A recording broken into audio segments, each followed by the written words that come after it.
E aí, pessoal, estamos aqui mais uma vez para um podcast Pense Nisso. Como eu sempre digo, aquele podcast que traz aqui pessoas que nos trazem conceitos, com conceitos que podem ser muito valiosos para você.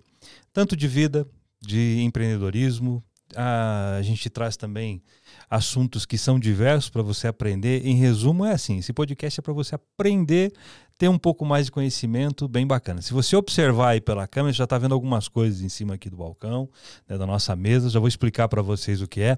Mas antes de eu chamar a nossa convidada de hoje, eu quero te falar o seguinte, lembre-se de, você está assistindo o nosso canal, se inscreve nesse canal, aciona aí as notificações, compartilha com as pessoas, porque você é muito importante para divulgar esse trabalho e fazer com que a gente consiga atingir mais pessoas. Como eu sempre digo, daqui a pouco você pode estar falando aqui com a gente da mesma forma. Porque, gente, nós temos aí muitas pessoas no mundo, poucos são aqueles que conseguem trilhar a calçada da fama no seguinte sentido de serem conhecidos. Mas existem muitas histórias de vida, histórias de sucesso, de empreendedorismo, vida como um todo, que pode inspirar a sua vida, e a ideia é justamente essa. E hoje nós temos aqui um podcast bem especial, a gente vai falar sobre história de vida, vai falar sobre empreendedorismo e vai falar também sobre preparo de café.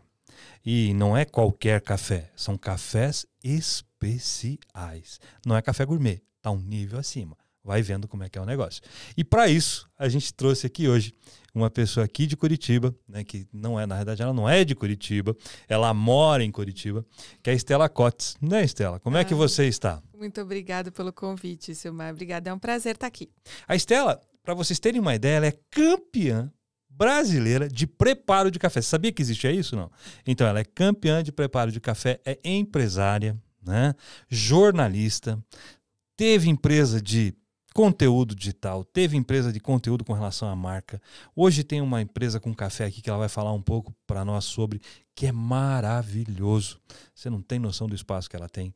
Enfim, um conhecimento enorme aqui com a gente. Mais uma vez, seja muito bem-vinda. Muito obrigada, obrigada. Parabéns pelo trabalho, é um prazer estar aqui de novo. Legal. Agora me conta uma coisa, conta um pouquinho da sua história para nós. Quem é a Estela? Vixe Maria, né? Deixa eu chamar Vamos minha ficar uns 4 dias agora. E detalhe, a gente vai preparar café para você ver aí. Vai vendo, vai ter café. Porque se tem café, fica melhor, né? A conversa fica melhor. Um café vai ser bom. A gente vai fazer, daqui a pouco vamos estar preparando um café e continuando a conversa. Mas diz aí. Bom, como você disse, eu moro em Curitiba, mas eu sou de São Paulo. Estou aqui desde 2014. Sou jornalista de formação. Trabalhei muitos anos como jornalista. Tive experiências no mundo corporativo como jornalista ainda, então trabalhei na Unilever, trabalhei em banco, tive algumas experiências com o mundo corporativo. Depois fui para a redação, porque eu queria muito viver, né, esse clima, essa adrenalina de redação. E foi como jornalista que eu comecei a empreender. Então, eu me formei em jornalismo, depois fiz pós-graduação em jornalismo cultural. E o meu primeiro negócio foi um site de cultura, que se chamava Colherada Cultural, que foi idealizado por mim e mais 8 meninas. Então, imagina ter 8 sócias. 8 sócias. Era assim, uma coisa de TPM. Imagina o dia de fazer reunião, menina. Era uma loucura. E todas sempre tinha alguém nós, em TPM, né? Sempre, com 8, não tinha Deus, como. Não tinha como. Mas foi um momento tão incrível, assim, porque todas nós trabalhávamos em outro lugar. Então, a gente fazia reunião 10 horas da noite. Isso era um hobby ou era um negócio? Começou como um hobby. Começou com... nós éramos um grupo de... Éramos em só mulheres nessa pós-graduação, era na FAAP, de jornalismo cultural. E um dos professores, ele começou a incentivar a gente naquela época a escrever um blog. Porque ele falou, olha, vocês, assim, é um turbilhão de... Você é meio jovem, talvez não saiba, mas tinha blog antigamente. Não, eu também sou super jovem. Nós somos jovens. Coisa, assim, me contaram que existia blog. Que existia blog, isso. E ele incentivava muito a gente a escrever, porque a gente tinha debates muito, muito ricos, assim, durante a aula. E ele falava, olha, vocês precisam colocar tudo isso para fora. E cada uma na sua experiência, uma já trabalhava com internet, eu trabalhava com conteúdo customizado, eu trabalhava na agência New Content na época. Cada uma tinha uma experiência, a gente se juntou e aí pensou, não, então ao invés de a gente fazer um blog, vamos fazer um site. Cada uma tinha uma especialidade. Eu escrevia sobre gastronomia já na época. Já tinha um alinhamento. Eu já escrevia sobre gastronomia, teatro. Eu amava escrever sobre teatro. E também acabava escrevendo alguma coisa sobre cinema. Eu fui cobrir o Festival de Cannes, inclusive, pelo Colherada Cultural. Aí a gente virou parceiro da TV Cultura, a gente tinha um quadro dentro de um programa da TV Cultura. Viramos parceiras da revista Bravo, que era a maior revista de cultura do Brasil, da Editora Abril. O que era um hobby foi se tornando isso. Foi crescendo. E eu trabalhava na New Content. Dentro da New Content, eu comecei a enxergar um movimento eles estavam começando a estudar sobre o universo digital, sobre o conteúdo digital. E aí, a gente, com o Colherada, a gente recebeu um convite da Grendene, na época, para a gente fazer um conteúdo customizado para a marca. E aí, eu juntei Lé com Cré, né? E eu, com as minhas sócias, pensamos, olha, eu acho que tem um nicho aí que a gente pode atacar, porque as marcas estão precisando falar na internet, a gente tem conhecimento para isso, eu acho que a gente pode começar a ter o nosso próprio negócio. E eu acho que eu sempre quis ter meu próprio negócio. Nem sabia o que era, mas eu queria ter, porque eu lembro quando eu era pequena, o meu brinquedo preferido era um caixa de supermercado. Não era nem um caixa de supermercado, era um negócio de roleta. Aquela maquininha registradora, isso, registradora antiga. Eu tinha maquininha registradora e tinha um outro que era tipo aquela roleta, assim, sabe? Que você punha a ficha e fazia a roleta. Daí, pra mim, as duas eram a operação da minha loja. Era uma carinha, assim, que você colocava. As duas eram a operação da minha loja. E eu amava empacotar as coisas. Então, eu fazia todo o atendimento. Eu atendia no caixa e empacotava. Recebia, fazia o pacote, entregava, comprava. Legal. Amava. E aí, enfim... Aí, nesse momento, algumas sócias já tinham saído da sociedade porque não queriam seguir por esse caminho, não queriam transformar aquilo em um negócio. E as sócias que toparam, a gente acabou criando uma agência de conteúdo. Aí a gente desenvolveu o projeto para a Unilever, para a Mead Johnson, para a própria Grendene. E aí isso você continuava trabalhando em um outro lugar ou já estava tocando o seu negócio? Aí teve já não tinha mais condições, né? Não tinha condições. Eu trabalhava... Saía de casa em São Paulo ainda, né? Saía 8 horas da manhã para voltar 10 horas da noite e ainda tinha que escrever conteúdo. Então, era muito insano, assim.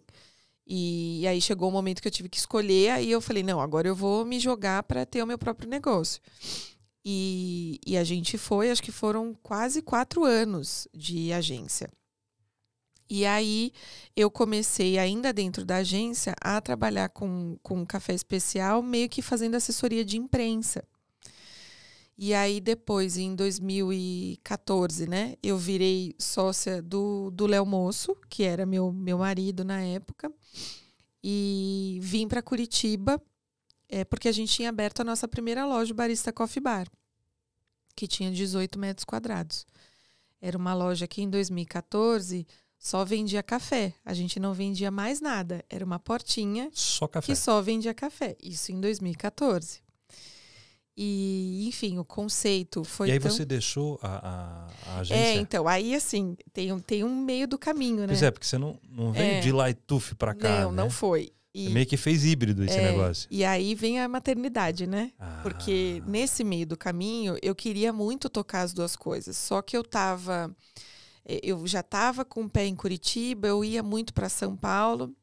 E nesse meio tempo, eu comecei a fazer um curso que eu acho que foi um divisor de águas, assim, para mim. Que era um curso chamado 10 Mil Mulheres, que era oferecido pela GV em São Paulo, em parceria com a Goldman Sachs. Então, a Goldman Sachs procurava instituições em países subdesenvolvidos para formar, em X tempo, não lembro em quantos anos, 10 mil mulheres. E qual era o objetivo do curso? Dar um intensivão de administração para impulsionar negócios que eram tocados por mulheres. Isso foi em 2014. Lá em São Paulo. Lá em São Paulo. E assim, era um grupo de 50 mulheres. Então, você tinha que aplicar para o curso. Tinha uma entrevista, tinha análise de currículo. Era bem criterioso. E eu fui selecionada para ser uma dessas 50 mulheres. E eu sou jornalista, eu nunca fui administradora. Então, para mim era um desafio aprender o outro lado do balcão do negócio. É porque você trabalhava em divulgação, conteúdo. Você começa a fazer divulgava tudo, né? a marca, só que aí você descobre que tem uma outra estrutura, né? Você descobre que tem que emitir nota, que tem que fazer tem balanço. Imposto, que tem balanço, entrada, saída, produto, funcionário, tudo aí você vê, o que eu faço com isso? Mas eu sou jornalista, como é que eu ia fazer Como é que a isso? gente faz isso? E aí eu... E é maluco empreender, né? Porque você sai... Maluco. Né? Eu tava comentando esses dias, você tem toda uma estrutura que te serve. Quando você trabalha nas outras empresas, uma estrutura que te serve. Você sai e vai empreender. Pronto, você tem que fazer tudo. Você é o marketing, você é isso, você tudo, é tudo. Tudo. E inclusive a parte chata. A parte que até então que você julgava gosta. Chata. E aí foi nesse curso, inclusive, do 10 Mil Mulheres, que eu tive um professor de finanças que ele falou uma vez para mim, Estela, a partir do momento que você decide ser empresário, porque assim, empreender é uma coisa, e você pode empreender trabalhando para uma outra empresa. Porque a primeira vez que eu ouvi essa palavra empreendedora foi quando eu era estagiária na Unilever. A minha ex-chefe, que me ensinou horrores sobre, inclusive, jornalismo e sobre muita coisa nessa vida, ela escreveu lá naquelas avaliações, ela escreveu que eu era uma pessoa empreendedora. Isso em 2000 Sendo estagiária. 2007, E eu, mas gente, o que será que é empreendedora? Eu nunca nem tinha ouvido falar nisso. E aí fui perguntar para ela e ela me explicou, nossa, não é que parece mesmo? Porque assim, é diferente você ser empreendedor e ser empresário. Totalmente. Então, empreendedor você é em qualquer lugar. Exatamente. Como voluntário, é um perfil. Como voluntário, como funcionário, você pode ser empreendedor. É um perfil. E aí, um desses meus professores na GV falou para mim, Estela, a partir do momento que você quer ser empresária, você não é jornalista, você não é publicitária, você não é advogada, você é empresária. E qual é teu primeiro objetivo? É vender. Então, assim, você não é mais jornalista, você é comercial. Esses dias eu tomei umas pedradas na internet porque eu disse que tudo é uma venda. E tudo é uma venda. Tudo. E aí a gente trouxe um comentário falando, né, que até um relacionamento, você vai conquistar um namorado, uma namorada, você está fazendo uma venda. Uhum. E aí chegar assim, puxa vida, mas as relações interpessoais agora resumidas à questão monetária. Eu falei, não, meu querido, não é isso. É você conseguir divulgar, é você conseguir se apresentar, tudo é uma venda. Tudo é uma venda, exato. E se não tiver venda, não tem empresa. Não seja tem empresa, uma empresa de café, seja uma empresa nada. de projeto. E se você não se vender, não tem relacionamento, se você não... Nada. É isso. Você morre sozinho. Exatamente isso. E aí as fichas foram caindo, assim, sabe, ao longo desse curso na GV. E no terceiro dia de curso, eu já meio que morava em Curitiba e ficava indo para São Paulo. Eu descobri que estava grávida. Aí muda muita coisa. Mudou tudo. Na verdade, assim, eu costumo dizer que o filho, ele não é que ele muda a vida, ele acelera aquelas mudanças que você não tinha coragem de enfrentar. Então, assim, eu já estava muito envolvida com o negócio do café. Até porque tudo que eu aprendia na GV, eu também queria aplicar ali num negócio que não era meu, mas indiretamente, né? Eu era casada com aquela pessoa, eu queria que o negócio melhorasse. Então, indiretamente, eu ia aplicando. E aí, o Bento nasceu em 2015 e eu tinha que tomar uma decisão. Até por uma questão de tempo de engajamento com o negócio. Então, eu não ia conseguir me dedicar ao negócio da agência em São Paulo com as minhas sócias e também não ia conseguir tocar o negócio aqui com um filho recém-nascido. Então, foi uma escolha mesmo. As minhas sócias na época foram muito incríveis e elas são pessoas incríveis que eu admiro muito até hoje. E aí foi uma escolha. Nesse meio tempo também, aí aquela coisa, né, Silmar, que a vida vai te dando sinais, né? Sim, normal, sempre. É só você estar de olhos e Presta ouvidos atenção. Abertos que a vida tá te dando sinal. Tava lá eu fazendo meu curso na GV com foco para minha agência. Terminei o curso e tal, né? O Bento nasceu em 2015. Em setembro de 2015, a GV me chamou para participar de uma feira de rodada de negócio, que era promovida pela Apex. E nessa rodada de negócio, tinham várias frentes. Tinha a frente comunicação, e aí por isso que eu ia estar lá, para tentar vender os serviços da minha agência de conteúdo. Tinha a frente varejo, tinha a frente TI, então para as mulheres, e era só para mulheres. Era uma rodada de negócio para mulheres. Feminina. Então tinha comunicação, tinha varejo, tinha TI e tinha café. E aí eu pensei, bom, eu vou lá com metade dos meus folders da minha agência de comunicação e metade dos meus folders vou com café. Minha casa de café. Exato. Naquela época Era uma cafeteria. Tinha o barista, que era a cafeteria, e a gente já tinha o Café do Moço, que era a marca do café. Então eu podia vender a marca, para eu podia vender o café torrado. Isso. E aí eu pensei, vai ter algumas produtoras lá também de café, pego amostras para, né, serem possíveis fornecedoras. Cheguei lá nesse evento, tinham várias mulheres do mundo do café, inclusive de fora, inclusive produtoras de outros países. E assim, para mim foi um choque, porque eu conheci histórias bizarras de mulheres que assim, eu me separei tem pouco tempo, porque eu fui assumir a fazenda da minha família, e aí meu marido não aceitou, me largou.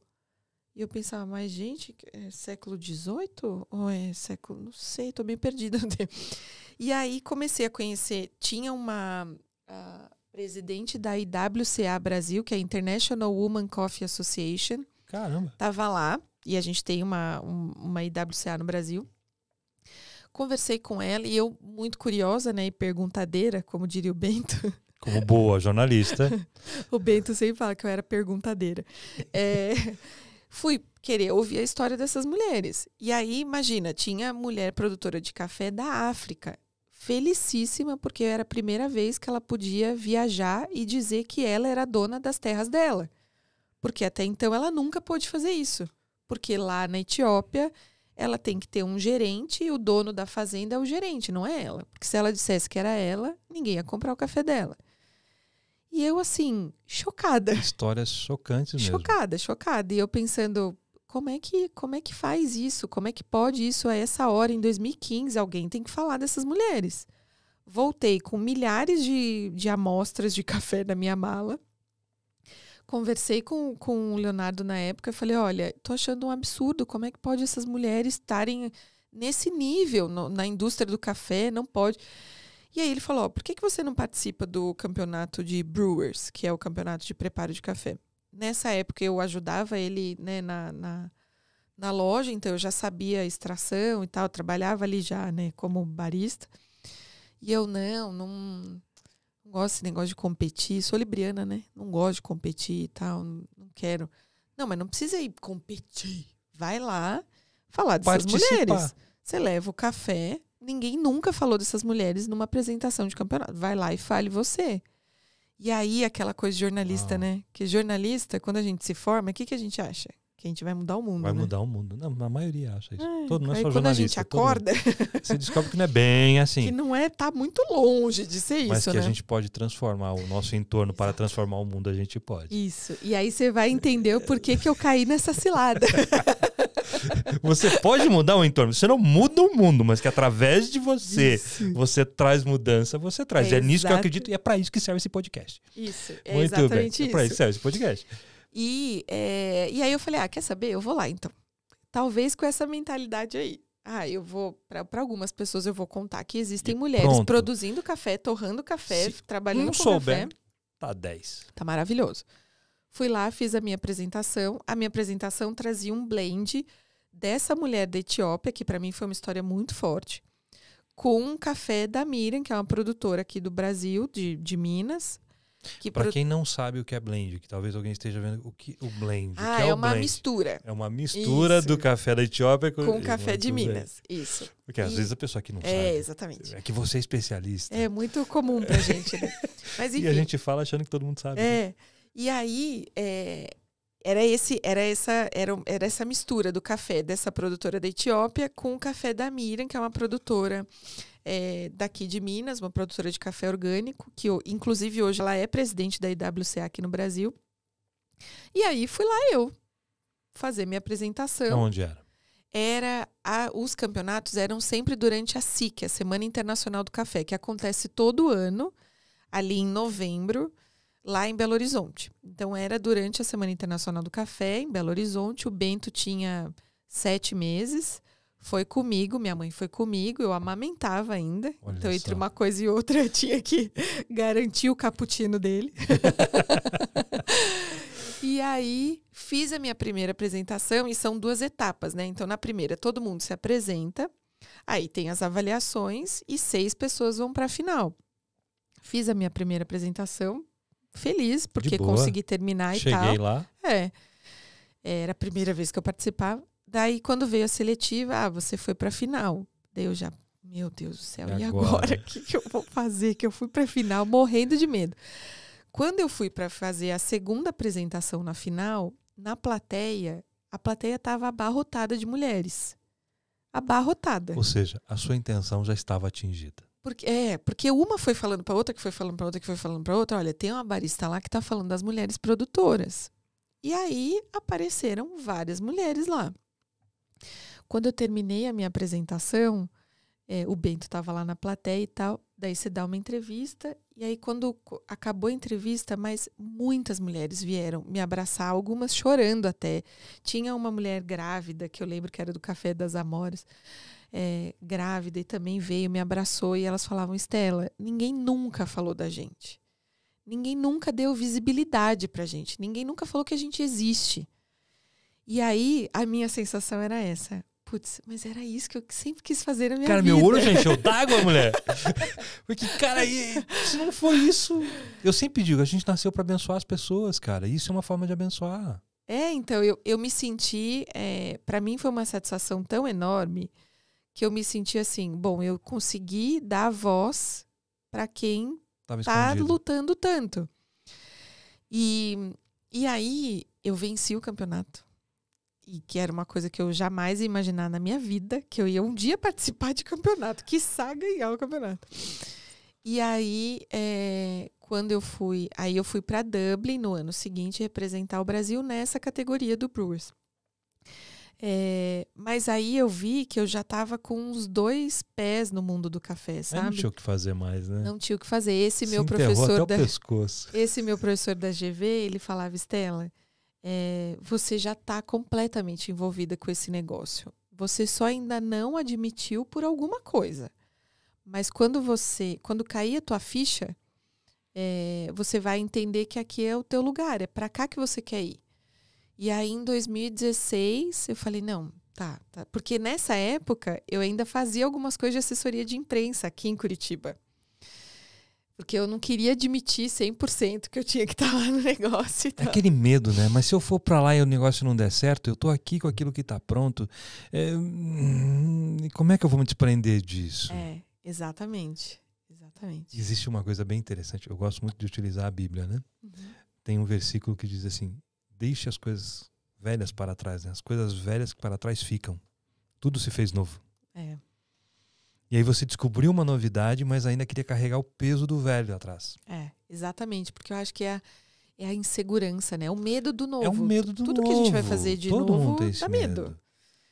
Mas aí eu acho que vem a coisa da maternidade também, sabe? Porque aí, quando a gente tem filho, a gente quer muito... Eu acho que a gente pensa muito assim, eu quero que meu filho olhe para mim com orgulho. E eu quero que meu filho olhe para o que eu construí com mais orgulho ainda. Talvez até porque, sei lá, quando eu penso na minha mãe, na minha família, sabe? Eu tenho tanto orgulho, mas tanto orgulho que eu penso, putz, eu preciso fazer uma coisa muito legal para o meu filho ter tanto orgulho quanto, sabe? E aí, enfim, eu falei, eu vou me jogar. E aí, em 2016, eu efetivamente larguei tudo de comunicação e fui pro mundo do café. Aí, nessa altura, o barista passou de 18 metros quadrados para 90 metros quadrados. A gente já tinha ampliado a loja. No mesmo espaço que você tem a loja hoje? No mesmo espaço que eu tenho a loja hoje. Só que ela tinha uma outra configuração, né? A gente usava mais ali à frente só para não ter muitos lugares, porque a operação também não era tão grande. Mas o salão, né? O salão tinha 90 metros quadrados. Então, que a gente usa o mesmo espaço, né? Uhum. E aí, em 2016, eu me joguei no mundo do café. E aí, depois que eu fui para Dublin, eu conheci o pessoal da Emater, que entrou em contato com a gente na época, que ainda era Emater, né? Hoje não tem mais esse nome. E eles estavam começando a formar um grupo de mulheres para eles conseguirem orientar. É que assim, tem uma parte dentro da Emater que ajuda pequenos agricultores a ganharem dinheiro com aquilo que eles produzem. Então, assim, não é para transformar o cara em gigantesco. É para dizer para ele, ó, com isso aí que você tem, você consegue viver bem. E muitas famílias, principalmente no norte do Paraná, centro-norte, tem o café no meio de outras culturas. Normalmente eles colocam como um agregado, né? Isso. Até porque eu tenho leite, mas eu tenho café. Eu tenho a soja e eu tenho um pouquinho de café. Isso, exatamente. Meu tio é assim. Ah, então. Aí já preciso comprar café do seu tio. E aí, a gerente desse núcleo da Emater procurou a gente para dizer, olha, tô aqui com um grupo de mulheres e eu queria que vocês viessem aqui para dar uma palestra para elas de como é que elas podem melhorar a qualidade do café delas. Para falar sobre café especial, para falar sobre esse mercado, quem que compraria, o que elas teriam que fazer para começar a transformar a produção e tal. E nós fomos dar essa palestra para esse grupo, eram 30 mulheres naquela época. Daí, da palestra, na próxima safra, e eles têm, claro, um acompanhamento técnico também da Emater, né? Importante. Na próxima safra, a Emater organizou o primeiro leilão de cafés produzidos por mulheres aqui no Paraná.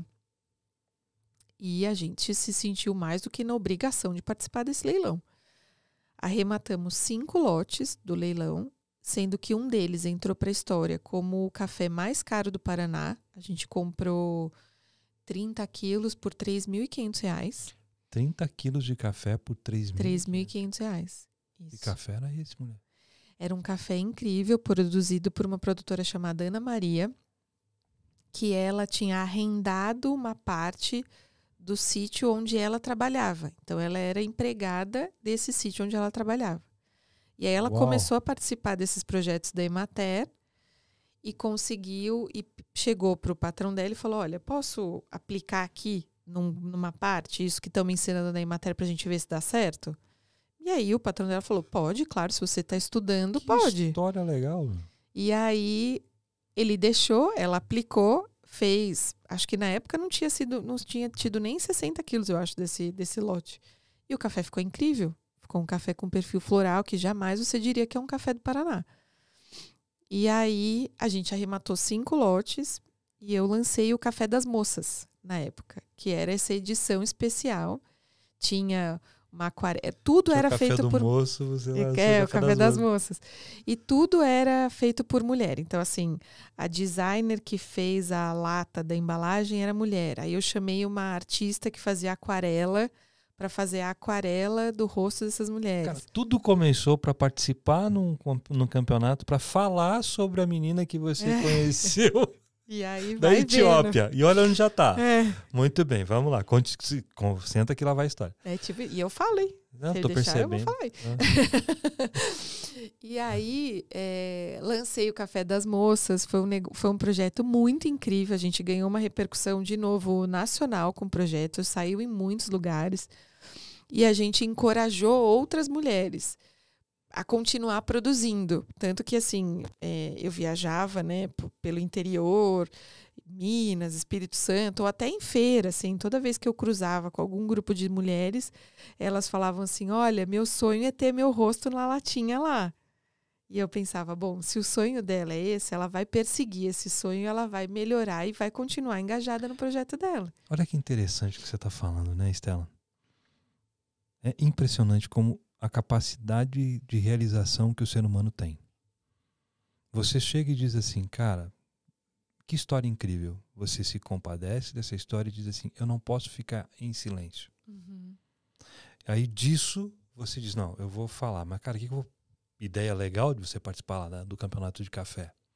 E você foi com uma intenção, mas de coração puro. Uhum. Não foi querer nada em troca. Você só quis falar sobre algumas pessoas. Você só quis abençoar essas pessoas. Vamos pensar assim. E por causa dessa sua ação, veio toda uma história depois. E você continua abençoando pessoas até hoje por causa daquela decisão lá atrás, em 2014. Deus queira. Esse eu acho que é meu maior objetivo. Não só é dia. como está sendo isso. E todos os seus projetos assim o serão. Isso é uma declaração sobre sua vida. Amém. Continua. Mas sabe que uma vez eu tenho muita sorte, acho, de cruzar com pessoas muito incríveis ao longo da minha vida, sabe? E acho que isso faz muita diferença. E eu tenho um grande amigo que está em São Paulo e desde quando eu mudei para Curitiba, claro, fica mais difícil a gente se ver. Mas também é um amigo que eu nutro um carinho muito enorme, assim, o Carlos. E o apelido dele é Camelo, mas a gente chama Carlos Melo. E uma vez eu refletindo com ele sobre isso, assim, sabe? Eu falava, Camelo, como é que a gente faz, né, para mudar o mundo, assim, para conseguir contribuir, sabe, para as pessoas, para as coisas, sei lá, a gente fazer coisas bacanas. E ele falou assim para mim, Estela, a gente se apega muito a tentar fazer coisas grandiosas. E ele falou, a gente esquece que no dia a dia a gente já faz coisas que podem sim mudar o mundo. Ele falou, por exemplo, se a gente vive num cenário de muita corrupção, de muita maldade, de muita gente enganando. Se a gente tiver uma postura correta e bom caráter, a gente já está mudando quem está ao entorno. E isso já é transformar o mundo. E aí, quando ele falou isso para mim, eu falei, putz, ele tem total razão. A gente fica, às vezes, tentando fazer coisas, nossa, homéricas e tal. Começa daqui para refletir. É exatamente isso. A começar de mim. Exatamente isso. Extraordinário isso, né? Não, demais. E quando você coloca isso em prática, o que acontece? As coisas vão acontecendo. As coisas vão cooperando e vão acontecendo. Não que não tenha desafios e coisas erradas acontecendo no meio do caminho, né? Normal. Normal, porque a vida é essa também. Isso é vida. Pois é. Que sentido? É tudo mar de rosa? Não. E quanto mais você pensa em fazer isso para que o outro tenha benefício, mais resistência você tem. Não é? Sim, sem dúvida. Várias vezes você se encontra com uma parede, não se encontra como empresária. Nossa, muito. Você se bate numa parede e aí se diz, meu Deus, será que eu desisto agora? Não, eu tenho um objetivo. E eu acho que é quando você não se põe sozinha para as coisas, né? Sim. Porque a gente nunca faz nada sozinho, a gente nunca tá sozinho fazendo nada. E tudo que a gente faz tem muito impacto na vida dos outros, seja positiva ou negativamente. Então, assim, acho que ter essa responsabilidade também, sabe? De saber qual é, mesmo que seja, se você tem 2 funcionários, por exemplo, ou 70, ou 1.000, ou 7.000, o que você faz está gerando impacto sobre essas pessoas. A responsabilidade é exatamente a mesma. Então acho que é isso, assim, né? E aí, enfim, onde eu parei nessa trajetória maluca? Aí você entrou no mundo do café, e aí você foi, as moças, a lata, o café das moças e tal. E aí eu quero ter meu rostinho nessa lata, e se você quer, você vai perseguir esse objetivo. Isso, exatamente. E aí eu te interrompi e a gente entrou na história aqui, mas vamos voltar para lá. Isso, e aí a vida seguiu, né? O meu objetivo enquanto empresária sempre foi ter várias lojas, sempre foi ampliar meu negócio. Isso eu sempre vislumbrei, assim, sabe? E sempre quis ter vários negócios diferentes também, não no mesmo setor. E aí, enfim, a gente estava lá com o Barista Coffee Bar, Café do Moço enquanto marca e tal. Em 2018, a gente recebeu uma proposta da Prumo, que é uma empresa, que é o braço de investimento do Grupo Três Corações. E aí, em 2019, a gente se torna sócio do grupo da Prumo, né? Que faz parte do Grupo Três Corações. Aí é um outro salto, né? Porque aí mudou, muita coisa. É você ganhar uma sociedade num tamanho que, né, também te assusta a princípio e tal. E sociedade é igual casamento, né? É igual casamento. Se você não está olhando para o mesmo objetivo, se você não tem Não vai. E tem o match também, né? Mente tem aquele dividida primeiro... é complicado. Se não tá todo mundo olhando pro mesmo lado. Não vai, é mente igual dividida casamento. é instável. É instável, exatamente isso. Então, você tem que olhar para a mesma direção, tem que ter o mesmo objetivo aqui e lá na frente. E eu acho que tem uma coisa que é de sinergia mesmo, sabe? De como é que você... Que é quase um match também, né? Se não dá match, não adianta. Não adianta. E aí, enfim, deu certo, a gente fez essa sociedade. Em 2020, a gente lançou a loja onde a gente ocupa hoje. Que hoje é Rituais Casa de Café. Que hoje é Rituais Casa de Café. Ali no Juvevê. Ali no Juvevê, aqui em Curitiba. Casa linda, maravilhosa, extraordinária, um ambiente fantástico. Você não tem noção, vai conhecer que você vai gostar. Eu sou suspeita pra falar. Não, né? eu falo porque eu fui lá e eu nem conhecia ela e eu fui lá e fiquei, meu Deus, eu tenho que levar essa mulher naquele lugar. Eu tenho que levar essa mulher no podcast. Ela tá aqui com a gente. Que bom. Mais uma vez, obrigado por aceitar. Imagine, tá vendo? Ó, tudo por causa do café. Tudo por causa do café, começou com o café. E aí a Rituais ganhou esse nome em maio do ano passado, em maio de 2022. O Léo saiu da sociedade e aí a gente mudou o nome da marca lá do espaço para Rituais Casa de Café. E aí estamos aqui, nessa luta. E hoje estamos aqui e tal. E agora vamos falar um pouquinho de café. Vamos falar de café. Vamos falar de café. Você é campeã de preparo de café. Mas aí tem o campeonato de barista.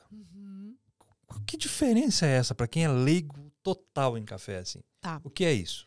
Primeiro, então, para quem é leigo total, café de uma maneira Porque muito... um dos objetivos que você me contou, desculpa te interromper, é que você quer fazer com que isso se torne conhecido das pessoas. Isso. Então vamos usar esse espaço agora para ensinar um pouquinho. Vamos aprender um pouco com Stella Cotes. Exato. Momento Café com Stella Cotes, aprendendo mais sobre cafés especiais. Isso. O meu objetivo lá na Casa de Café é isso, é ser a casa de quem ama descobrir café. Porque café, a gente sempre, né? Eu nasci tomando café, meu pai, a família do meu pai tinha uma produção de café no interior de São Paulo. A família da minha mãe, o meu avô era roceiro. Então a gente costuma dizer que era o primo rico e primo pobre, dos dois lados do café. E a minha tia-avó, que me criou também, né, que ajudou minha mãe, ela fazia café da tarde. Eu, com 5 anos, tomava café. Então, a gente tem uma cultura ligada ao café que faz parte da história do Brasil. Nosso desenvolvimento econômico e social está totalmente intrínseco ao café. Então, assim, até pouco tempo atrás, a gente achava que café era uma coisa só. E aí, assim, de uma maneira bem resumida, né, para quem é leigo, como você falou, o café especial, ele é uma categoria de produção de café. Não tem nada a ver com café gourmet. Ele é se a gente pensar numa pirâmide, tem o café tradicional, que é a maior produção que a gente tem no Brasil. O Brasil é o maior produtor de café do mundo, tanto da categoria que esse é o café que eu pego no supermercado. No balcão, com a trilha normal. Isso. São categorias. Então, tem a categoria do café tradicional, a categoria do café gourmet e o café especial. Para a gente identificar cada categoria, existem alguns parâmetros técnicos. Então, assim, para o café especial, a gente usa muito os parâmetros da SCA, que é a Specialty Coffee Association, que criou uma régua. Então, assim, tem uma avaliação com 10 atributos, se eu não me engano, acho que são 10 atributos, que você vai provar e vai dar nota para cada um desses atributos. Doçura, acidez, corpo, finalização, aftertaste, aroma, fragrância, enfim, tem todos esses atributos lá. E aí a gente prova, dá nota para esses atributos. Os cafés que pontuam acima de 80 pontos são incluídos na categoria de café especial. Então, e acima de 90 pontos são os cafés super especiais. Então, aí assim, não é R$3.500 o valor de 30 quilos. Não, muito mais daí que vai essa. para R$10.000 uma saca de 60 quilos. Essas coisas, assim. Então, assim, café especial é uma categoria de produção. Não é um termo de gourmetização, não sabe? Não é no cliente final. Isso, antes da torra. Essa classificação de isso. cultivo. Isso. Ela é um processo, né? Começa na colheita, pós-colheita, depois vem a torra, depois vem até o método de preparo. Mas Se o método de preparo não for adequado, ele deixa de ser especial. Não, ele não vai deixar de ser especial. Ele só vai deixar de ser especial se depois da produção, do pós-colheita e na hora da gente provar, a gente vai torrar e tal, na hora da gente provar, ele tiver uma pontuação abaixo de 80. Que eu posso estragar na torra, por exemplo. Pode estragar na torra. Essa avaliação ela é feita por um profissional que se chama Q Grader, que é como se fosse o sommelier do mundo do vinho. No mundo do vinho, o cara não tem que se formar sommelier para avaliar. Eu mesmo, achava que era o barista que fazia isso. Não, o barista, ele pode fazer isso, mas ele não pode emitir o certificado. Sou muito ruim para isso. Então, o barista, ele não pode emitir o certificado. Ele não pode certificar que esse café tem 85 profissional pontos. tipo sommelier. Isso, é o Q Grader. O Q Grader pode certificar. O barista acaba fazendo isso por litragem, né? Porque ele prova tanto café que ele sabe classificar as notas, ele sabe identificar o perfil de aroma e sabor, e o barista vai fazer a melhor extração. Então, assim, chegou o café torrado na mão do barista, o barista tem que conhecer todas as técnicas e todas as variáveis para conseguir montar a melhor receita para extrair o melhor daquele café. E o que eu quero dizer com isso? Se você pegar aqui, por exemplo, na embalagem do meu café, tem as notas aromáticas. Então, tem escrito aqui que esse café tem aroma floral cítrico, levemente alcoólico, sabor doce de chocolate ao leite, corpo cremoso e acidez média. É igual vinho. Você não compra o vinho, daí não tem lá escrito que tem notas de frutas vermelhas amadeirado e tal. E tem um que tem um pouco mais isso. de maracujá, e não sei o que, é mais frutado. Ok. É a mesma coisa. O barista tem que fazer a melhor extração para que você sinta tudo isso que está escrito aqui. Isso. Caraca. Então, assim, diferente do vinho, que você vai abrir a garrafa, colocar na taça e tomar, no café especial você pode interferir até nesse momento aqui. Porque se você fizer uma extração abaixo do esperado, você vai ter um café flat. Tudo. Você não vai sentir nada. Se você tiver uma extração acima do esperado, você vai ter um café que vai ter um amargorzinho lá que você não quer. Mas se o camarada não manja nada de café, para ele não vai fazer muita diferença. Não, ele tem que começar.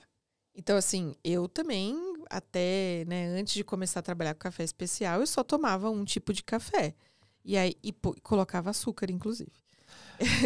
E aí, isso é um assassinato, né? E aí, conforme você vai aprendendo a provar, você vai identificando e vai ajustando. Sabe que meu tio, eu vi ele fazendo uma torra de café. Até tem um videozinho disso. Depois eu te mostro aqui, não tem como a gente mostrar. Fogo no chão, tijolo, uma esfera, que é uma... É o bolinha. É o bolinha. torrador bolinha. E aqui, ó, na mão, velho. Torrador bolinha que Cara, chama. para estourar o café ali é fácil, tem que ter uma habilidade, uma experiência para fazer isso. Mas o café fica muito legal. Meu avô torrava assim. Só que ele é muito pancada, assim, ele é muito bruto. Porque assim, nesse tipo de torrador... No meu linguajar, ele é um café muito bruto, um café muito forte. É o café com uma torre escura. Café com uma torre escura vai te dar basicamente um atributo, que é amargor. Amargor. E uma coisa que eu detesto falar assim no mundo do café é certo e errado. Porque gosto, não posso dizer o que minha avó dizia quando eu era mais nova, porque senão a internet vai banir a gente. Mas gosto, cada um tem o seu. Sim, certo? Igualzinho aquilo. Isso. A minha avó dizia igual, vamos dizer que igual a Íris. Isso, igual a Íris. Cada um tem o seu. Interprete assim como você quiser aí do outro lado. Isso, exatamente. Então, assim, eu detesto falar de certo e errado, porque, é claro, existem parâmetros de qualidade para a gente balizar um produto. Mas isso é uma coisa que eu levo muito para Rituais Casa de Café. E também depois de muitos anos tendo perfis diferentes, trabalhando com café especial de uma forma diferente, é que assim, o melhor café é aquele que mais te agrada. É tipo vinho, não é o vinho mais caro que é o melhor. Não, é o que mais vai te agradar. O teu paladar, o que ficou mais agradável para mim. Então assim, eu sei o que é um café especial de alta qualidade. Tecnicamente eu sei o que é. Mas se eu chegar na casa da minha mãe e tiver a garrafa térmica lá do café que o meu pai faz de manhã eu sem dúvida vou pegar uma caneca, vou botar um pouco, vou esquentar um leite e vai ser assim, um café incrível. Por quê? Porque é o café do meu pai, E da tem uma minha memória. mãe. Tem Exato, memória. tem memória. Então, assim, qual que é o meu papel? E qual é o meu objetivo? Mostrar para as pessoas que, olha, assim como existe este café, existe este outro café. E eu como uma pessoa muito curiosa, eu gosto muito de provar. Então, eu quero que as pessoas tenham essa mesma curiosidade. Falando em provar, vamos conversando e vamos começar a preparar um negócio aqui? Vamos lá. Todos os apetrechos. Olha, tá tudo aqui, gente. Dá uma olhadinha. Essa câmera aqui vai mostrar que tá tudo aqui na mão. Ó, a água já tá aquecida. Já. Tal. E aí? O barista vai falando e... Tá. Que você precisa de ajuda? Não preciso de ajuda. Vou atrapalhar você. Só para tomar o café depois. Mas assim, ó, o que é legal também falar, né? A gente não pode assustar. O café é exótico, gente. Esse aqui é o café da nossa linha exótico. Lá em Rituais Casa de Café, a gente tem 3 linhas de café. Os florais, os frutados e o exótico. Por que isso? Para mostrar para as pessoas que o café também tem perfil sensorial. E para tentar ajudar a pessoa a escolher o perfil que ela mais gosta. Sim. Então, se eu gosto de um frutado, eu vou para o frutado. O exótico, geralmente é o que tem uma acidez um pouco mais pronunciada ou uma acidez diferentona. Esse café, por exemplo, ele tem uma acidez que lembra uma acidez tartárica do vinho, que tem essa nota meio alcoólica. Legal. Tanto que a gente chamou ele de champanhado, porque ele você parece sabe que eu gosto. Você nem sabia que eu gosto de vinho, mas nem já trouxe. Então eu gosto de vinho, menina. Daí aqui, o café já é lindo no grão, gente. E por que a gente usa café em grão, né? Isso é uma... Para você poder ver, olha lá. A gente moe o café na hora. Você não tem se você puder sentir o aroma só antes de moer esse café, você não tem noção. Vamos esperar o chat GPT liberar uma funcionalidade que as pessoas sintam o cheiro com a inteligência artificial. Ainda não tem isso, cara, mas meu Deus, o então, cheiro assim, é a gente usa café em grão porque depois de moído, o café vai oxidando mais rápido. Mas não quer dizer... Minha avó falava que enferruja. Enferruja. É porque vai ficando com gosto de oxidado. Mas eu gosto também de dizer que assim, a gente não pode tornar esse universo de café especial um universo inatingível. Ninguém pode acessar. Nossa, enquanto você não tivesse todos esses apetrechos, você não vai poder fazer. Por que você pesou? Então, eu pesei porque, como eu te falei, a gente tem que definir uma receita. Então, aqui eu tenho uma proporção de café. Já que você é campeã brasileira de preparo, se você não fizer o negócio direito, tem que apanhar, né? Tá pagar certo. mico, né? Daí a indústria toda aí, ó, que tá assistindo, Nossa, vai me cancelar.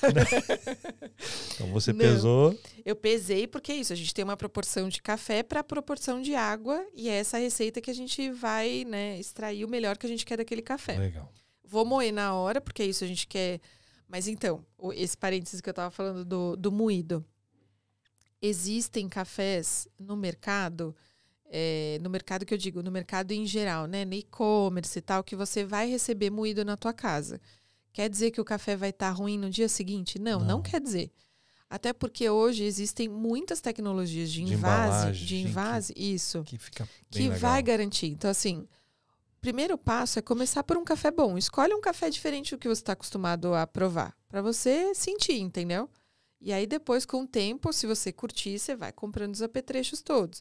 Essa minha balança, ela além de me dar o peso, ela tem um timer. Então eu vou controlar também o tempo da extração.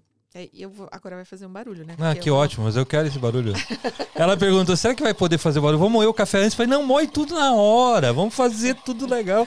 Sentir esse aroma, pra você ficar com vontade. Que tá assistindo. Trabalhar aqui o bíceps, isso. Dá uma trabalhadinha aqui no bíceps. Legal, muito bacana. Se você quiser, eu posso moer pra você não cansar. Tô super acostumada. Não tá acostumada a fazer isso. É uma rotina diária. E é gostoso porque... dá pra me ouvir enquanto eu moo o café? Dá, tá ouvindo, tá tudo certo aí, tá. Enquanto eu digo que fazer café é quase que um exercício de mindfulness, sabe? Tipo de isso. meditação. Porque é um ritual. Não é rituais casa de café, mas é um ritual. Isso. Você tem foi que por isso lá. que o nome da casa é Rituais, não? Não foi isso. Mas você tem que estar lá presente, entendeu? Você tem que estar lá concentrado. Gente. Acabei. Meu Deus. Aí agora eu vou fazer um passo aqui que você também pode fazer na sua casa, independente do café que você for preparar.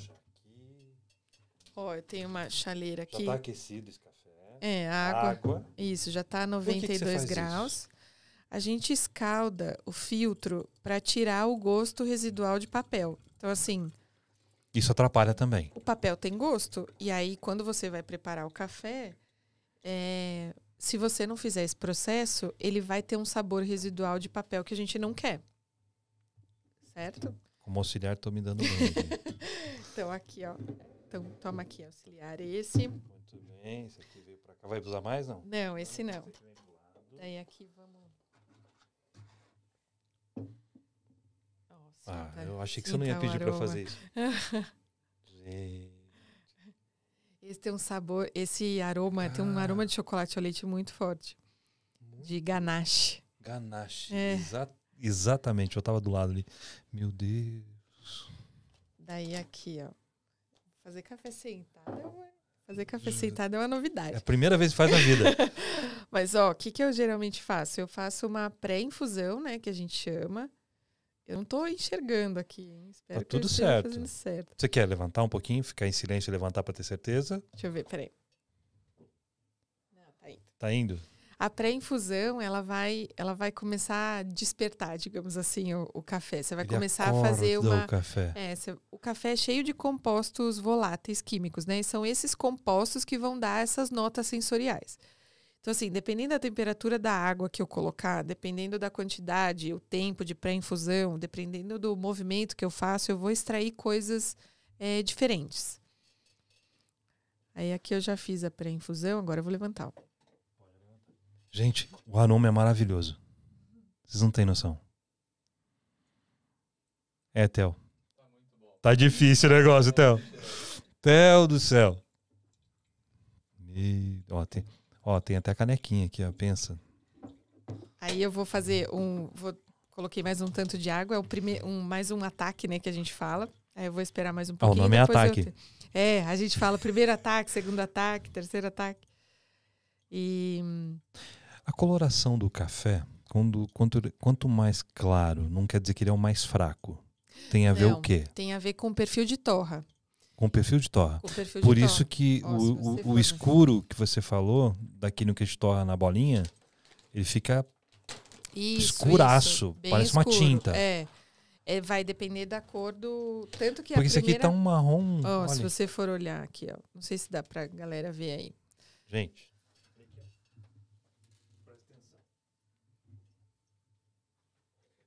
Viu aí? Deu pra ver? O Theo disse que deu pra ver. Cara, o negócio é lindo. Um podcast diferente hoje. Eu não posso falar, senão vocês não vão me ouvir, né? E nesse método, esse método que eu trouxe é a Hario V60, que é um dos meus métodos preferidos. E ele é um método desenvolvido no Japão. E ele tem uns veios, né, dentro que vão privilegiar o movimento circular da água. Então, por isso que a gente joga fazendo o movimento circular, porque a ideia é a água descer em espiral e fazendo uma extração homogênea. Como é que você sabe a quantidade de água que você colocou para aquela quantidade de café? Aqui, pela balança, eu coloquei 18 gramas de café para 250 ml de água. Tá, e aí na primeira passada, que é o primeiro ataque, você coloca quanto? Geralmente eu coloco 30 ml de água para 30 segundos de pré-infusão. Porque ela não falou aqui, só que ela tá aqui com um olho aqui, um olho lá, tá? Né? Mas e aí, beleza. Aí você colocou mais 30 ml. E aí? Aí eu coloquei até 150, esperei, depois coloquei até 250. Esperou quanto? Esperei só... Eu não tava vendo aqui o tempo que a gente tava... Eu esperei só terminar de passar toda a água. Entendi. Aí é experiência. Mas assim, tem uma receita básica que é 1 para 10. Uma parte de café para 10 partes de água. Você pode partir dessa receita. E geralmente eu acho que eu vou precisar daquela jarrinha, ó, pra gente colocar aqui. Geralmente o barista tem uma receita básica dele. Que daí ele faz aquela receita para provar a primeira vez o café. E aí, a partir daquela receita, ele vai trocando. Ele vai ajustando o que for preciso. Então, eu, por exemplo, eu sempre faço 15 para 250. De qualquer café que eu vou provar pela primeira vez. E aí, depois, a partir disso, eu vou ajustando algum parâmetro que eu acho que eu preciso ajustar. Ou, sei lá, moagem do café, porque a moagem faz diferença. Muita diferença. Se o café for moído muito grosso, por exemplo, para um método como esse, a gente vai ter um outro tipo de experiência. Se quiser colocar para lá, ó. Isso. Pode. Eu tenho uma cafeteira italiana, aquela que... E a francesa. E a sua xícara? E a sua xícara, Theo? Peraí.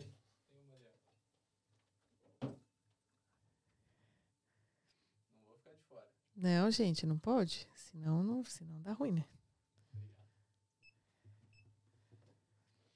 Você tem uma cafeteira italiana. Eu tenho uma italiana e uma prensa francesa. Maravilhosa. Só que eu não tenho... Por exemplo, eu coloco... Já ouviu falar no olhômetro? Eu coloco no olhômetro. É uma excelente medida. Então, vai... Mas é que vai de acordo com o teu sabor. Você está acostumado naquele olhômetro. Eu tenho um moedor, tal, eu faço tudo isso. Só que eu não tenho balança e tempo. O importante é você saber que para a prensa francesa você tem que moer um café muito grosso e para a cafeteira italiana fino. Porque se você colocar o café muito grosso na cafeteira italiana, o café vai sair Por isso com que a extração. prensa francesa fica pesada? Por o café ser fino? Se você colocar o café fino na prensa francesa, a hora que você baixar o pêndulo, a borra o sobe. café vai subir. Ele sobe. Vai acabar ficando turvo. Pode tomar já? Pode, claro. E você vai ter uma super extração, porque o café na prensa francesa fica muito tempo em contato com a água. O café tem isso, né? Gente do céu. Você sente parece que tem uma coisa meio alcoólica? Meu Deus. É muito incrível, né? É igual ele petacou, ele cheio de lágrimas. Rapaz. Como é que pode, né? E o café faz isso com a gente. O café faz a gente... Não, é uma viagem. Gente, é uma viagem, sério. Não é a mesma coisa quando eu faço em casa. Ainda bem, né? Senão não teria muito sentido. Senão jamais você ia voltar na loja. Não tem como não voltar na loja. Mas, gente, assim, é muito bom. Mas assim, ó, se você fizer esse café na tua prensa francesa, com a moagem correta... É sério que eu vou fazer esse café na minha prensa francesa? Sim, pode levar. Eu posso levar? Toda orelha. Joga um verde, né? Pra ver se cai. Não, pode levar. E se você moer esse café, se você fizer uma moagem grossa e fizer na tua prensa francesa, você não vai fugir quilômetros disso que você está sentindo agora. Você vai sentir o chocolate ao leite. E na italiana? Só que você vai sentir mais corpo, porque a prensa geralmente tende a trazer mais corpo. É que eu não gosto muito da cafeteira italiana. Não? Porque eu acho que ela traz um amargor sempre na extração. Isso é fato. O que eu faço? Sinto isso. Eu tenho, né? Eu tenho todo... Bom, você tem tudo, né? Mas a italiana eu nunca uso. Justamente por isso. Porque quando eu faço a italiana, eu fico esperando... Fico lá de ouvido ligado. Quando eu vejo que a água vai subir, eu pego um pouquinho de água fria, abro ela e coloco lá. Pra não queimar. Pra não queimar. Isso. E aí não tenho tempo, né? Tem um filho de 8 anos em casa, só eu e ele. Porque se você não faz isso, é como só... Se você não como faz eu fico isso, cuidando... Eu acho que fica... Eu fico em cima, fico com a tampinha aberta e fico ali. Olhando. Daí quando vai, pum, você joga. Eu não jogava antes. Aí dava aquela pegada no café, sabe? Então, assim, ó, o que a gente nunca quer num café especial? Amargor. A gente nunca quer amargor. A acidez, que muita gente ainda acha esquisito, é um predicado. É uma coisa que a gente quer no café especial. Claro que tem acidez e acidez. Tem acidez que não vai ser qualidade, vai ser defeito. Eu vou roubar mais um pouquinho de café. Não é? Não pode roubar, é teu, pode... que eu fiz pra gente. Mas é muito bom, né? Você quer mais um pouquinho de café? Nossa, você quer mais um pouquinho, então? Não? Tá bem. Nossa! Mas e assim, o café especial, ele é um outro universo e é uma potência para o Brasil. Porque, de novo, o Brasil é o maior produtor de café do mundo. Mercado. Esse café no Brasil, esse mercado no Brasil não chega nem aos 6% do mercado. Hoje em dia, sei lá, a cada 4 sacas que a gente consome no Brasil, uma é de café especial. O que já é, né, de 10 anos para cá é bastante coisa. Mas ainda é um mercado muito, muito grande. A gente ainda... E qual é o nosso maior desafio? mostrar para as pessoas que esse universo é possível. Porque como a gente, por exemplo, para o Japão, para você chegar no Japão e mostrar para os japoneses, existe esse tipo de café aqui, toma. A chance dele tomar e falar, gostoso, legal esse café, é muito maior do que o brasileiro que está com a cultura do café enraizada. E a gente já tem um costume, a gente tem a nossa... É que a gente é acostumado desde criança a tomar o café com leite, e aquele café que você compra na prateleira do mercado, vai colocar no coador de pano e vai fazer em casa. E a gente toma muito café. E aí você toma café de tudo quanto é jeito. Então é mais difícil dizer para as pessoas, olha, existe... Porque a maioria das pessoas, quando chegam na loja, por exemplo, que nunca ouviram falar sobre café especial, tem gente que fala, mas café não é café? Essa é a primeira pergunta que todo mundo faz. Pois é. E a gente explica, olha, existem cafés para muitos gostos. Cara, é café, mas é café. É diferente. E a gente sempre... E assim, a coisa da cor que você falou, geralmente as pessoas perguntam, nossa, mas é marrom claro, é chafé. Não, não é chafé, é um outro perfil. Mas a gente nunca diz se a pessoa está certa ou errada. Isso a gente nunca diz na loja. Porque a visão que a gente tem como brasileiro é café forte e fraco. Isso, exatamente. É o único parâmetro que a gente tem. Que é um conceito... que é forte e o que é fraco. É um conceito que a gente não aplica para café especial. Porque forte ou fraco está ligado a amargor. E, de novo, amargor a gente não quer no café especial. E amargor você já tem que pensar que eu tenho que adicionar açúcar. E adicionar açúcar você tira o sabor do café. Então, por isso que não dá para associar, por exemplo, o café da torra do Bolinha. Se você não colocar açúcar, ele é quase impossível de tomar. Esse aqui, ele é doce por si só.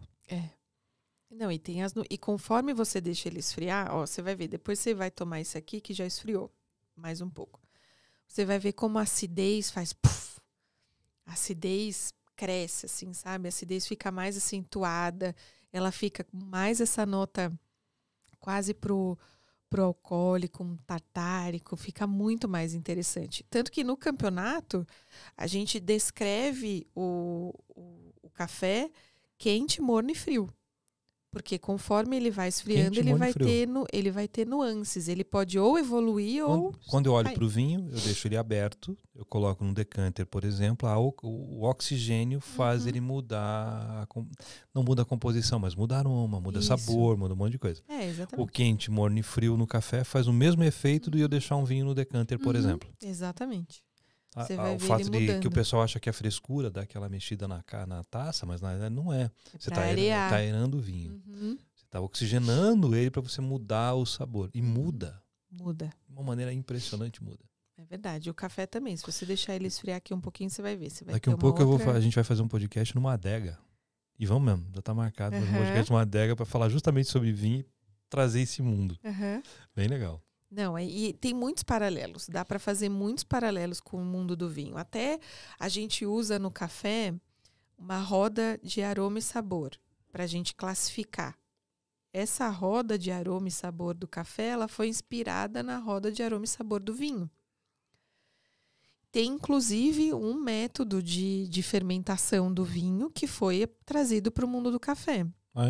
Foi em 2015, se eu não me engano, o campeão mundial do campeonato de barista. Eu não te respondi essa pergunta, inclusive, dos campeonatos. Vou chegar lá. Já chegamos lá. O Sasa Sestic, que é um croata baseado na Austrália. Ele ganhou o campeonato mundial de barista em 2015 com um café feito no pós-colheita com maceração carbônica. Maceração carbônica é um processo para a produção de vinho. Ele adaptou a maceração carbônica para o café. Porque a gente fala muito de fermentação no universo do café especial. E são coisas muito similares. Dá para fazer muitos paralelos, sabe? Tem um outro paralelo que eu adoro também, que é o desafio que o produtor do vinho brasileiro tem, assim como os produtores de café especial têm em chegar até o consumidor final. Em quebrar paradigmas, em quebrar preconceitos. Porque a gente hoje produz vinhos incríveis, assim como a gente produz cafés incríveis. E as pessoas têm dificuldade em acreditar. Santa Catarina, existem alguns vinhos ali extraordinários. Maravilhosos. Que se você fechar o olho, se você não vê, você acredita piamente que você está tomando um vinho Nebbiolo lá da Itália. Impressionante. Os nossos espumantes, até mesmo aqui, a 30 minutos de Curitiba. Campo Largo. Ali na Vinícola Legado, tava lá no Dia das Mães. Eu acho lindo lá. A gente tá, imagina, provei um vinho laranja lá, incrível. Pode ir lá visitar a Vinícola da Elo, que ela também faz um trabalho maravilhoso. Legal. Muito bem. Cara, esse mundo é fantástico, né? É muito. Então, os campeonatos. Vamos para os campeonatos. Você disse que é para eu experimentar o friozinho, né? Isso, experimenta ele frio. Você quer o friozinho? Não, pode tomar. Eu já tomei um. Eu já tomei o dia todo, né? Tá tudo certo. Os campeonatos... Então, o mercado de café especial no Brasil, ele ainda é muito pequeno. Lá na Europa, né, nos Estados Unidos, na Austrália... Vai ficar muito diferente. Mudou, né? Mudou. Você sente mais acidez, né? É muito legal. Então, lá fora já é um mercado que tem, desde a Starbucks, ali na década de 70, já está muito mais desenvolvido. Tanto que a gente exporta a maioria dos cafés especiais que a gente produz. Por quê? Porque o mercado lá fora demanda mais. Então, assim, existe um mercado para café especial que vai desde esses campeonatos de barista até a produção dessas coisas. Isso aqui, essa jarra, é feita no Japão para café especial. O Arrário V60 que eu mostrei, desenvolvido no Japão. Você tem um filtro que eu acho ele maravilhoso em inox, que ele é todo vazado. O Alto Air. Eu acho lindo aquele filtro. Eu acho que os caras nem produzem mais.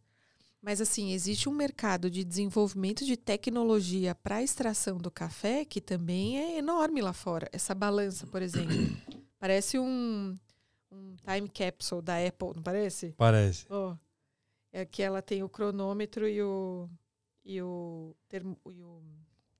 peso e o cronômetro, né? Que eu vou mostrar aí pra galera. Ela tem um aplicativo. Tem um aplicativo? Tem um aplicativo com a balança, que eu conecto com a balança, ele vai me dando o que eu tô extraindo conforme eu tô jogando a água e a temperatura da água.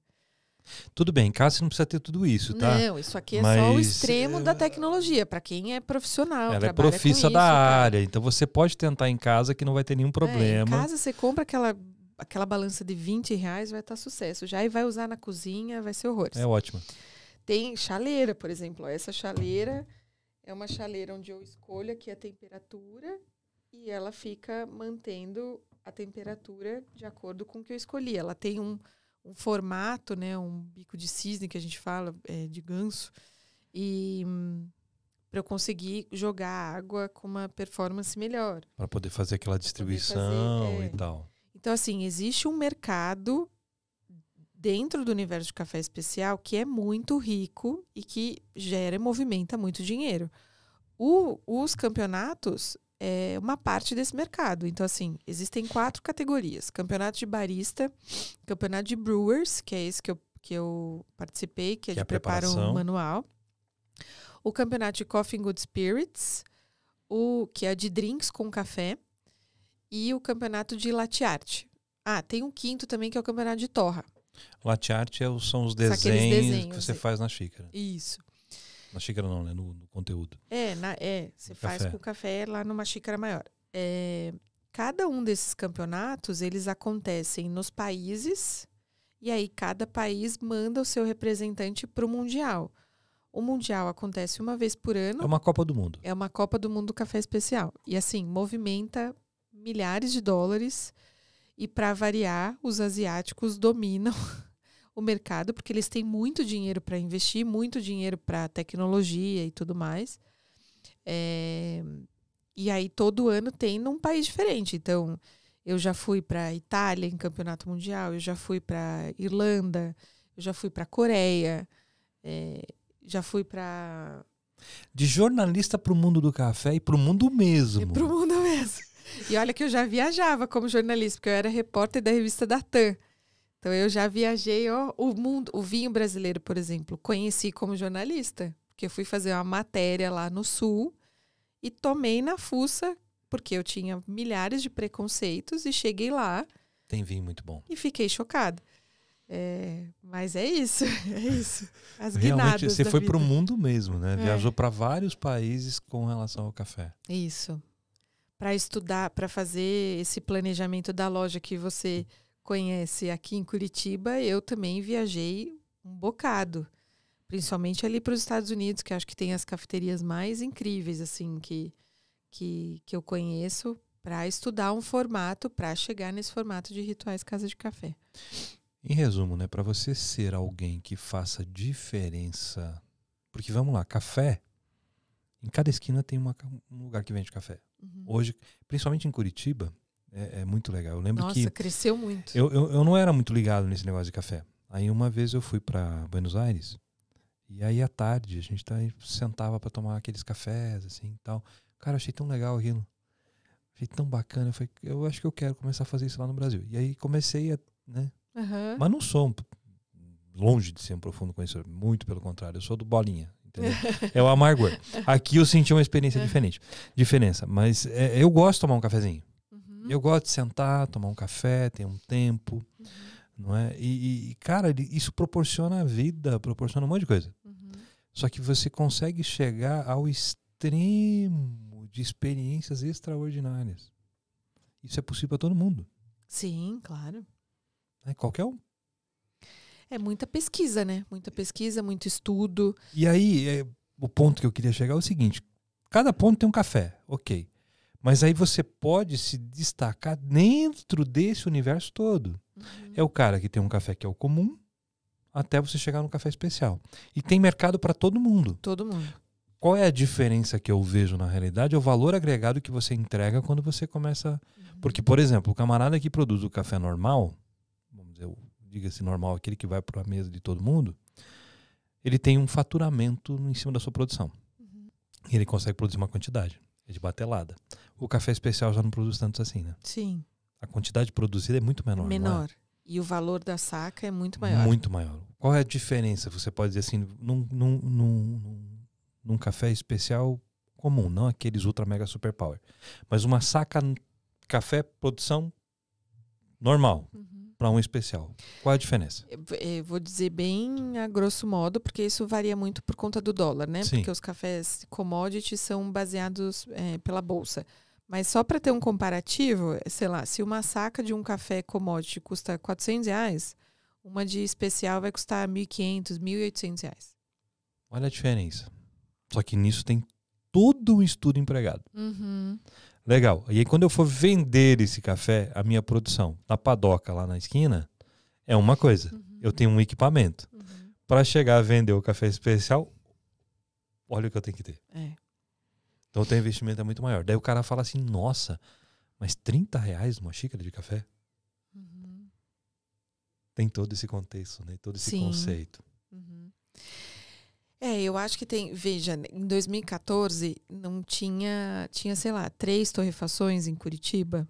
Hoje, além de muitas cafeterias, tem muitas torrefações. Tem muita gente torrando café. Sério? Na minha rua, hoje...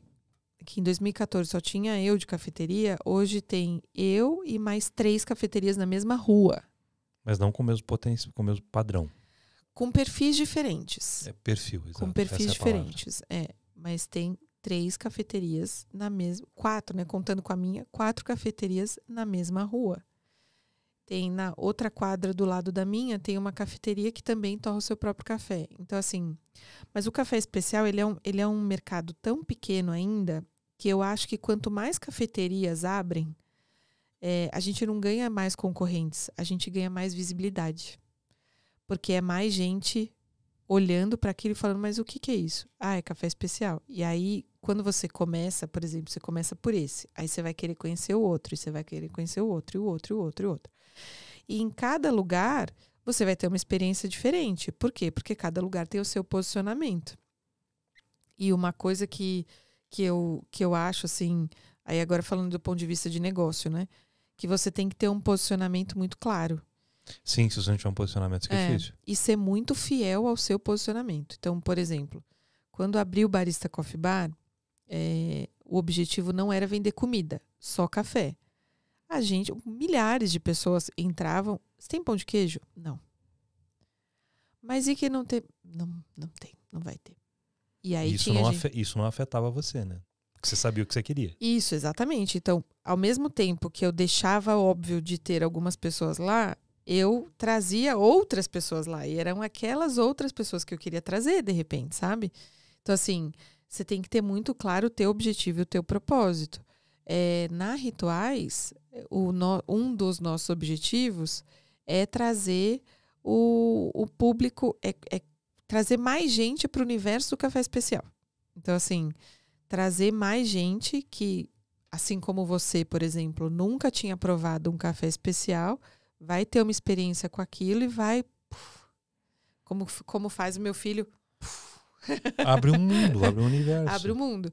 E uma das coisas que é um dos principais pilares assim da Rituais Casa de Café é a experiência do cliente. Então, isso é uma coisa que eu estudei muito, não só no universo de cafeteria, mas de outros negócios, para trazer a melhor experiência para o cliente. Porque foi o que você mesmo acabou de dizer.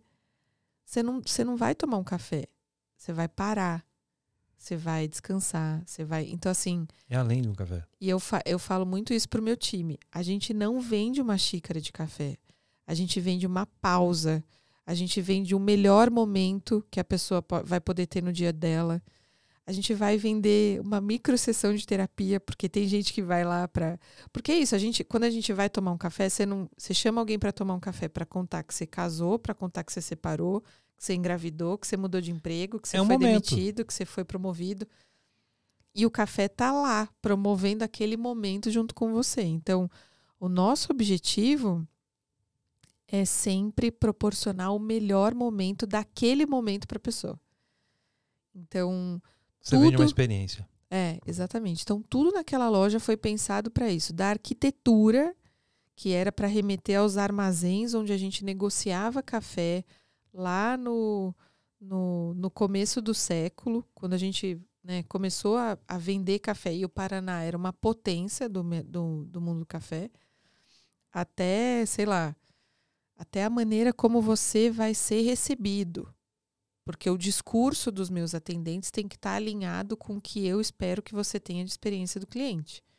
Então, para mim, experiência do cliente é um ponto muito, muito importante para o desenvolvimento do negócio, sabe? Maravilhoso.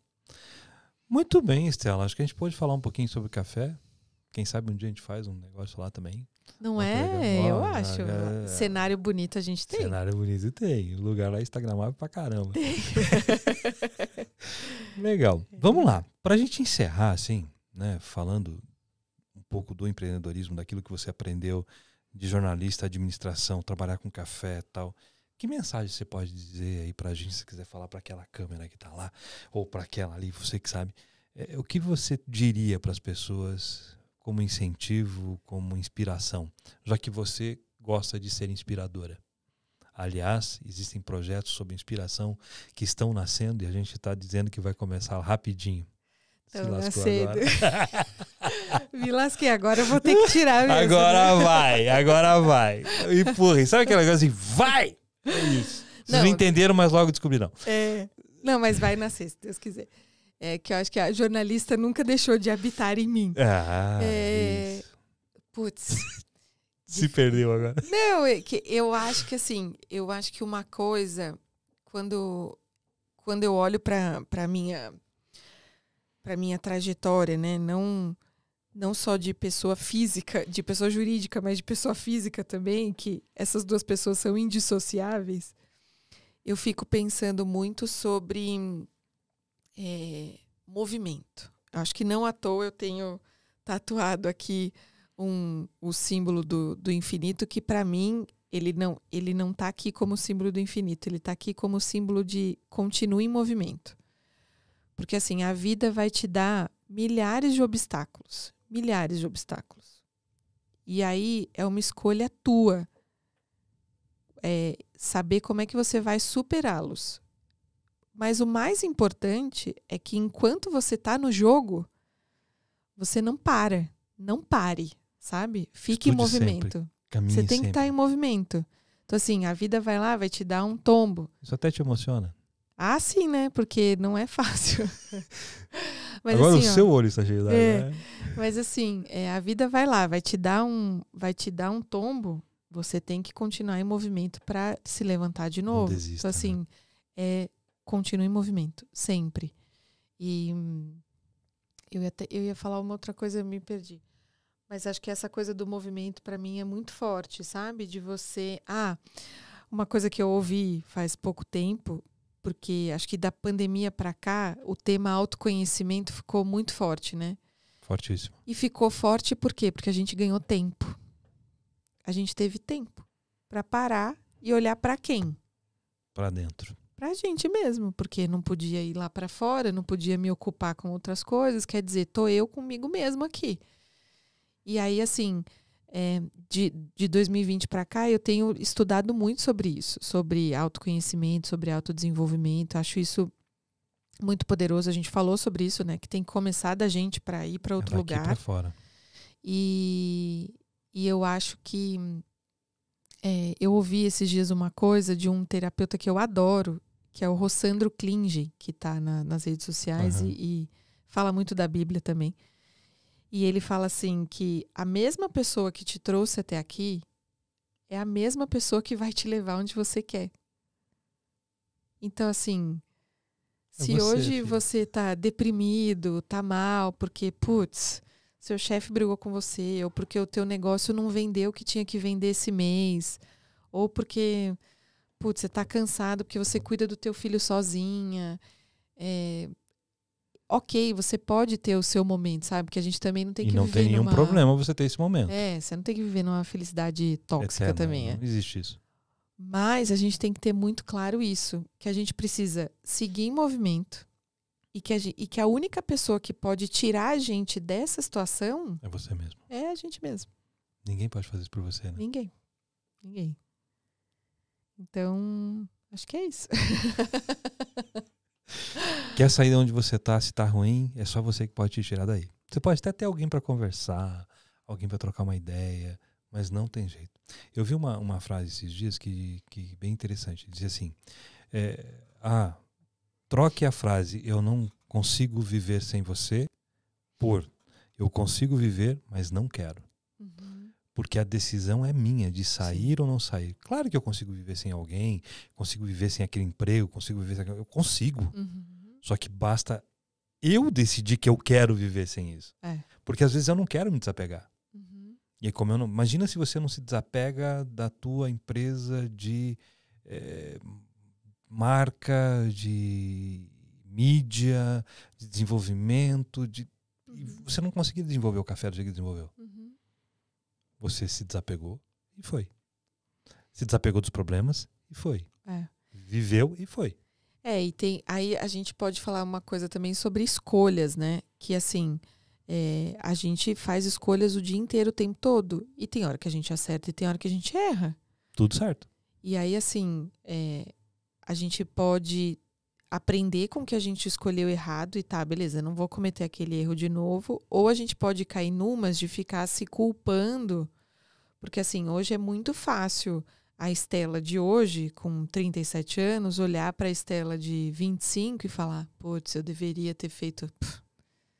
Hoje é fácil a Estela julgar a Estela lá de trás. Porque tem toda uma bagagem nesses anos todos. Mas foi aquela Estela lá que trouxe a Estela que está aqui. E é essa Estela aqui que vai poder levar a Estela onde a Estela quer chegar. Seu futuro começa hoje. E hoje você é fruto do que você plantou lá atrás. E é assim. Exatamente. Não tem como ser diferente. Exatamente. Eu acredito muito nisso, assim. E acredito que até para você, como você falou, você pode conversar com alguém para te ajudar e tal, mas tudo vai da tua vontade. E uma coisa que eu queria dizer também, que eu levo muito para mim, assim, é que toda vez que eu tenho um problema, eu sempre posso escolher a maneira como eu vou enfrentá-lo. Então, assim, você tem um problema, o problema já está ali. Você ou escolhe enfrentá-lo de uma maneira leve e de uma maneira menos penosa, ou você enfrenta ele na briga. Então, assim, até como você vai enfrentar um problema é uma escolha. Tudo é uma escolha. Pois é. Como tudo é uma venda, tudo é uma escolha. Exato. É bem isso. Então, acho que são algumas mensagens, né? Tomara que alguém ache proveitoso tudo isso. Certamente vão achar proveitoso. Cara, valeu demais. Muito obrigado. Obrigada. Te conhecer mais proximamente, né? Só foi de lá, trocamos uma ideia ou outra, tal, muito bacana te conhecer. E você que está nos assistindo aí, né? Então, como eu sempre digo, compartilhe esse vídeo. Tenho certeza que alguém quer saber um pouco sobre empreendedorismo, saber mais sobre café, né? Que a Estela trouxe algumas informações para a gente. Compartilhe, acione aí as notificações. Toda quarta-feira nós temos um vídeo novo no ar. As nossas redes sociais também estão sendo alimentadas ali com os cortes e tal. Estela, mais uma vez, obrigado. Obrigada uma alegria a você estar aqui, pelo convite. Né? Obrigado pelo café, né, Theo? Tava bom pra caramba. Muito bom o café, a gente experimentou, ok? E você que está nos assistindo, até o próximo vídeo, até o próximo podcast. Pense nisso para que você possa aprender mais um pouquinho. Grande abraço para vocês aí.